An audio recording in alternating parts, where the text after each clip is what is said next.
Many of us carry invisible battles within our bodies, that anxiety, shame, loneliness, exhaustion, while trying to survive in new places, responsibilities, and uncertain lives. Sometimes the nervous system keeps reacting even after the mind tells us to be strong, and what appears physically slowly becomes emotional and deeply personal. Yet, healing can begin in unexpected moments when spirituality, neuroscience, and self acceptance gently transform something we once hated into something we can hold with compassion. Hey, if you're new here, I'm Dr. Devi Sundar, an integrative Mindbody consultant, and in my channel, I break science behind breath, mental health, and neuroscience. In one of my earlier videos in the channel, I explore the deeper meaning of Sahasranama and how it helps to rewrite our brain with evidence from Dr. Herbert Benson and Stephen Porges' polyvagal theory, and I've inserted in the cards around this video. Recently, while listening to a new audio released by a renowned South Asian singer on Vishnu Sahasranama, I was struck by something beyond devotion, a sense of calm, grounding, and emotional relief.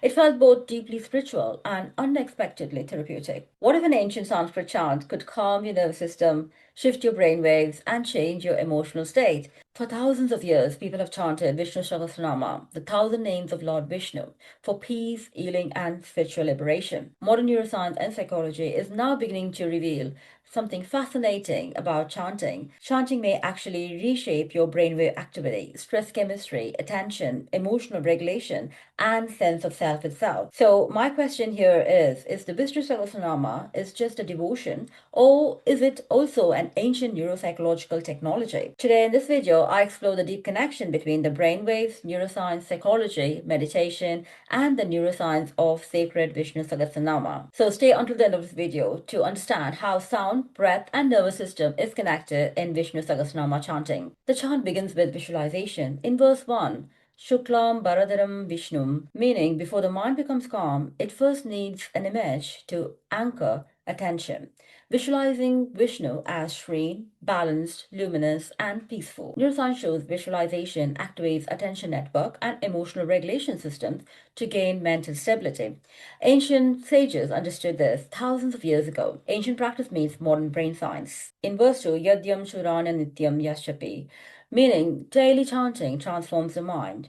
Repetition shifts brain activity from the beta stress state to alpha and theta calm and meditative states. These are linked to meditation, healing, emotional balance, and inner peace. The rhythmic Sanskrit sound creates a neural entrainment where brain activity synchronizes with repeated sound. That's why chanting can feel deeply calming. Chanka Pramanadiki Chakri, verse 107, meaning the Kong symbolizes sacred sound vibration. Slow chanting regulates the breathing pattern and activates the nervous system, and this activates the body's healing system, reducing the stress, calming the emotions, lowering the heart rate. Ancient spirituality described it as purification of consciousness. Science calls it as parasympathetic nervous system regulation. And verse 2, Bhutmatma Paramatma, meaning the divine exists within all beings. Each name represents psychological qualities like peace, fearlessness, wisdom, compassion, and protection. The brain becomes what it repeatedly focuses on. And neuroscience calls this neuroplasticity. Repeated chanting strengthens emotional pathways connected to calmness and resilience. The chanting slowly reshapes the identity itself. And in Palashruti, verse 8, Roharto muchetha, meaning the suffering become free from suffering, the fearful become free from fear. The ending of the hymn promises peace, healing, protection, and freedom from fear. Today, neuroscience confirms mantra meditation can reduce cortisol, lower anxiety, improve emotional regulation, and calm the nervous system. Ancient sages explain healing spiritually. Modern science explains it neurologically. Different language, same human experience. The hymn has one central teaching. Continuous remembrance transforms consciousness.